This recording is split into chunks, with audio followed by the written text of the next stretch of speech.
Assalamualaikum warahmatullahi wabarakatuh.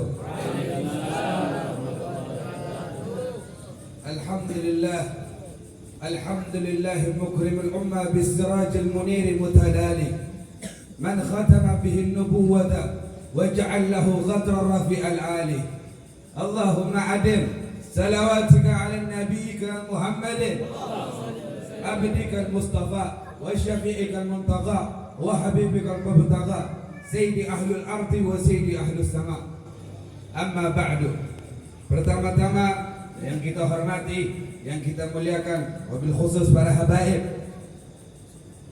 Yang pertama Al-Habib Husain Al-Idrus, dan tak lupa juga kepada Habib Husain Al-Aidin, dan tak lupa juga kepada Ahmad Al-Jufri, dan tak lupa juga kepada habaib-habaib yang lainnya. Namun tidak saya sebutkan satu persatu, namun tidak mengurangi rasa hormat dan ta'zim saya kepada beliau-beliau. Amin ya rabbal alamin. Dan tak lupa juga kepada kakak saya, yaitu Wan Husain bin Ghalib Al-Khatiri, dan tak lupa juga kepada Ustaz Mahmud, dan tak lupa juga kepada Ustaz Mudrik bin Ghalib Al-Khatiri. Allahumma ja'al darajatahum fid dunya wa fil ukhra. Allahumma izir umurahum fid dunya wa fil ukhra. Amin ya rabbal alamin. Pertama-tama saya akan bawakan yaitu syair yang isinya akhlak Nabi Muhammad sallallahu alaihi wasallam, dan mudah-mudahan kita membacakan syair ini mendapat daripada syafaatnya Nabi Muhammad sallallahu alaihi wasallam.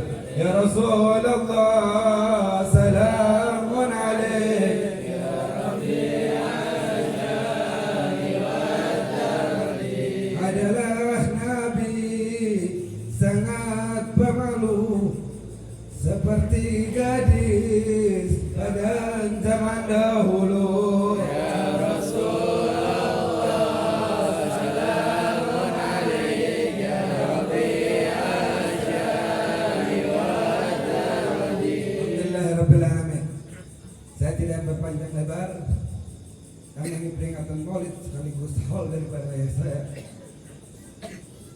Saya sudah ngomong tadi saya nggak mau berbicara, tapi insya Allah sedikit demi sedikit. Orang tua saya pernah mengatakan kepada saya, Al-anun nas man lam yukrimil ulama. Paling bangsatnya manusia yang tidak menghormati ulama, yang tidak menghormati orang alim. Dan Abdullah bin Faqih Al-Habr Al-Qutub, doktor, profesor, yang mana keilmuan hadisnya sudah luar biasa. Beliau mengatakan, Inna ahlal jannah fil jannah. Sesungguhnya orang penghuni surga, penduduk surga, itu tidak ingat yazkuruna auladahum wa amalahum. Mereka tidak mengingat anaknya, mereka tidak mengingat hartanya, melainkan yazkuruna majlisal ilm ayyamahu fid dunya. Melainkan mereka mengingat majlis-majlis ilmu di saat di dunia dia hadirkan. Yang mana dia menghadirkan majlis ilmu, itu yang diingat oleh penghuni surga. Makanya alhamdulillah di malam hari ini kita dikumpulkan oleh Allah Subhanahu wa taala untuk memandang para habaib, untuk memandang semua wajah-wajah orang saleh, dan mudah-mudahan kita di dunia dan di surga, mudah-mudahan di akhirat dikumpuli oleh Allah Subhanahu wa taala. Kalau kita mau bicarakan tentang Nabi Muhammad, itu sangat luar biasa ceritanya. Dan alhamdulillah ada fungsinya kita hadir di sini. Mungkin di antara kita tidak ada yang ngerti bahasa Arab, mungkin di antara kita tidak ada yang ngerti baca kitab, sehingga para ulama alhamdulillah, yang mana ulama menerjemahkan itu semua dengan tausiahnya. Mungkin tidak ada yang bisa mungkin tidak ada yang baca kitab Asy-Syifa Al-Qadil Iyad, karangan daripada Al-Imam Qadil Iyad, daripada di situ dikhususkan ceritanya Nabi Muhammad sallallahu alaihi wasallam. Mungkin kita tidak ada yang baca kitab Muhammad Insanul Kamil, karangan daripada Abu Ya Maliki, sehingga diceritakan pada para ulama. Dan alhamdulillah semakin lama kita semakin kenal kepada Nabi Muhammad sallallahu alaihi wasallam jika mana kita berkumpul di tempat yang mulia ini. Dan alhamdulillah kita bisa memandang daripada wajah-wajah orang saleh. Dikatakan di dalam kitab Muhammad Insanul Kamil, Nabi Muhammad sallallahu alaihi wasallam kana yara fi lailatin muslimah kama yara bin nahar. Sesungguhnya Nabi Muhammad melihat di malam hari yang pekat gelap, tidak bisa melihat kalau manusia biasa. Melainkan Nabi Muhammad sallallahu alaihi wasallam bisa melihat dalam keadaan apapun. Kan yara min amam kan yara min khalfin kama yara min amam. Sesungguhnya Nabi Muhammad melihat dari belakang seperti melihat dari depan. Jadi tentu sangat beda dengan kita Nabi Muhammad. Tentu sangat beda. Iya, memang bentuknya manusia, tapi tentu saja berbeda dengan Muhammad sallallahu alaihi wasallam. Dan para sahabat itu sudah daripada bukti bakti cinta sahabat kepada Nabi Muhammad sallallahu alaihi wasallam, perjuangannya sangat luar biasa dan memandang keindahannya Nabi Muhammad sangat luar biasa. Sebagaimana dikatakan Jabir, fi lailatin mughmarah, di pada malam bulan purnama, ini Sayyidina Jabir, ja'altu anzur ilaihi wa anzur ilal qamar. Ja'altu anzur ilaihi wa anzur ilal qamar. Ja'altu anzur ilaihi wa anzur ilal qamar. Sungguh ketika di malam bulan purnama, aku melihat bulan purnama, aku melihat Nabi Muhammad. Aku lihat lagi bulan purnama, aku lihat lagi Nabi Muhammad. Aku lihat lagi bulan purnama, aku lihat lagi wajahnya Nabi Muhammad. Fala huwa indi ahsan minal qamar. Maka bagiku, maka di sisiku paling indah wajahnya Nabi Muhammad dibanding bulan purnama tersebut. Bagaimana kalau kita hidup di zaman Nabi? Tentu kita sangat merindukan. Bagaimana kalau kita mimpi melihat Nabi, bagaimana? Makanya bersihkan hati kita daripada sifat-sifat hasud dan bersihkan hati kita dari sifat-sifat bukhul kepada orang lain. Karena itu yang paling susah. La ahad yuslam min kalamin nas. Hasan Baharun mengatakan la ahad yuslam min kalamin nas. Tidak ada satu orang pun yang bisa selamat daripada ucapannya manusia.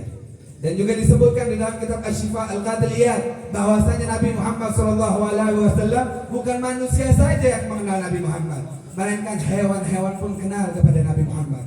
Sebagaimana diriwayatkan ada seekor serigala. Ini serigala kalau ngincer domba ini kalau lagi sendiri. Makanya umat Islam jangan pernah sendiri. Bahaya, pikirannya kemana-mana. Ini serigala mau memakan seekor domba. Ini domba lagi sendiri. Akhirnya ini pengembalanya ngelihat, wah nih serigala mau makan domba saya. Disamperin sama pengembalanya. Akhirnya digusah nih. Serigala ini diusir. Ini serigala langsung seketika berbicara seperti manusia. Anta tushghil bidunya fa innallaha ba'atsan nabiyyan. Kamu sibuk dengan dunia, kamu sibuk dengan hartamu, tapi kamu tidak tahu Allah Subhanahu wa taala telah mengutus nabi yang paling mulia.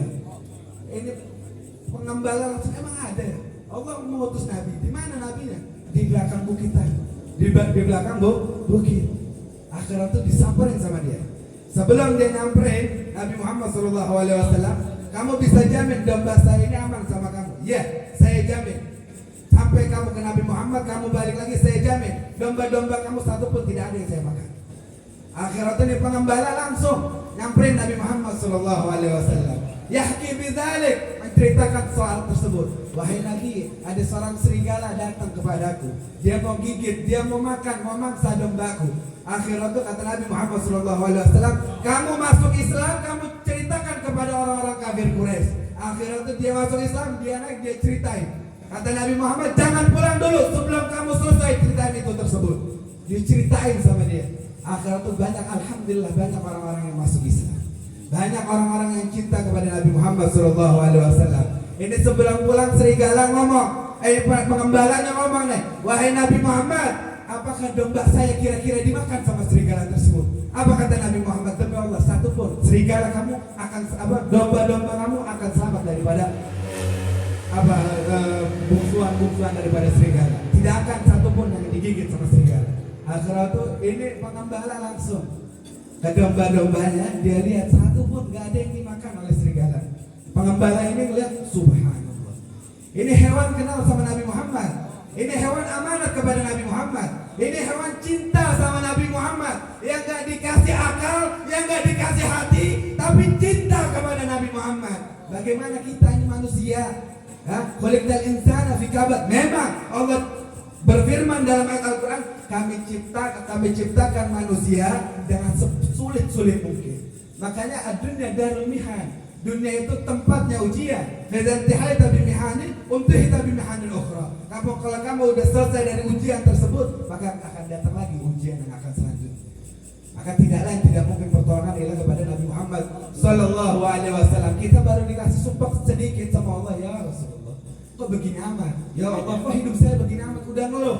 Mungkin ujian Nabi Muhammad kita tidak ada yang pernah ngalami. Sebagaimana jangan yang waktu besarnya Nabi Muhammad, sebagai kecilnya Nabi Muhammad masih kecil, mungkin kita nggak pernah ada yang mengalami. Mungkin diantara kita semua pernah dipanggil ya bunayya, wahai anakku, Mungkin di antara kita pernah dipanggil wahai putraku. Mungkin di antara kita pernah dipanggil dengan ayah kita. Mungkin di antara kita pernah menyium wanginya ayah kita, sehingga kita tahu siapa ayah kita. Tapi beda dengan makhluk yang ini. Makhluk yang ini yatim dari kandungan. Yatim dari kandungan makhluk yang ini. Sehingga dua waktu kecil dibawa oleh Halimatus Sa'diyah, dididik oleh Halimatus Sa'diyah, belum pernah melihat ayahnya dalam keadaan yatim. Ketika dididik oleh Halimatus Sa'diyah di umur 6 tahun, ini ibunya jemput Nabi Muhammad. Ini ceritanya udah besaran dikit. Saya mau kenalin kuburan ayahnya kepada Nabi Muhammad. Saya mau tunjukin kuburan ayahnya kepada Muhammad anak saya. Sehingga kerinduannya pun tahu ini ayahnya. Akhirnya ibunya Rasulullah mengambil daripada Halimatus Sa'diyah, dibawa oleh ibunya Rasulullah. Kemana? Di Madinah. Emang ayahnya Rasulullah itu dari keluarga Madinah. Ini didikan zaman sekarang harus seperti itu. Kenalin keluarga kita, ini bibinya loh, ini ayah kamu loh, ini paman kamu loh, ini ininya kamu loh. Jadi kita tuh tahu siapa keluarga kita yang sesungguhnya. Ketika sampai di Madinah, ibunya Rasulullah bilang, ya Muhammad, ini kuburan ayah kamu. Ini Nabi Muhammad tidak pernah melihat wajah ayahnya. Nabi Muhammad tidak pernah mencium daripada wangi-wangi ayahnya. Mungkin kita tahu khas wangi ayah kita seperti ini, tapi enggak dengan Nabi Muhammad. Ketika selesai berziarah pulang sama Ummu Salam Barakatul Habasyah, daripada budak daripada ayahnya Rasulullah, peninggalan. Itu disebutnya peninggalan. Bertiga jalan, seorang janda sama anaknya yang umur 6 tahun. Ketika di pertengahan jalan sebelum sampai ke Mekah, ini ibunya Rasulullah sakit. Kalau kata kita kena wabah, sakit yang benar-benar sakit, yang mana Allah Subhanahu wa taala mentakdirkan untuk mencabut nyawa ibunya Rasulullah di pertengahan jalan. Ini Rasulullah lagi kangen sama ayahnya. Ditimpa lagi musibah, ibunya meninggal. Baru ketemu, belum ada sebulan, dicabut nyawanya sama Allah Subhanahu wa taala. Akhirnya tuh kata budaknya, wahai Muhammad, kamu bantuin aku untuk menggali kuburan ibu. Ini kalau kita kira-kira bagaimana? Udah nggak ada yang kuat, pasti itu ujian masih kecilnya Nabi Muhammad.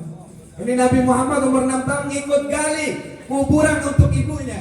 Digali sama Nabi Muhammad. Selesai digali, dikuburin ibunya. Dibawa pulanglah oleh budak tersebut sambil menangis. Melainkan beliau berkata, aku menuntun Nabi Muhammad. Aku tidak dengar dari kupingku, melainkan Nabi Muhammad hanya menyebut ummi, ummi, ummi. Di umur 6 tahun ditinggal sama ibunya, lagi kangen-kangennya. Baru diajak jalan-jalan sebentar, dicabut sama Allah Subhanahu wa taala. Akhirnya tuh pulang gak ke rumahnya, ke rumah pamannya. Ini Nabi Muhammad ketika sampai mengucapkan salam, assalamualaikum, pamannya langsung buka. Itu bilang, ayo ummu, di mana ayah kamu? Di mana umi kamu? Di mana umi kamu? Ini saudara Nabi Muhammad yang budak tadi tersebut, yang benar-benar mengurus Nabi Muhammad, menemani ibundanya Nabi Muhammad SAW. Lakat mata, udah meninggal ibunya. Ibunya udah meninggal. Ini saudaranya meluk Rasulullah sambil berkata, ya anta bunayya la takhaf ya Muhammad. Kamu adalah putraku wahai Muhammad, jangan takut, akan aku belakan sampai kapanpun.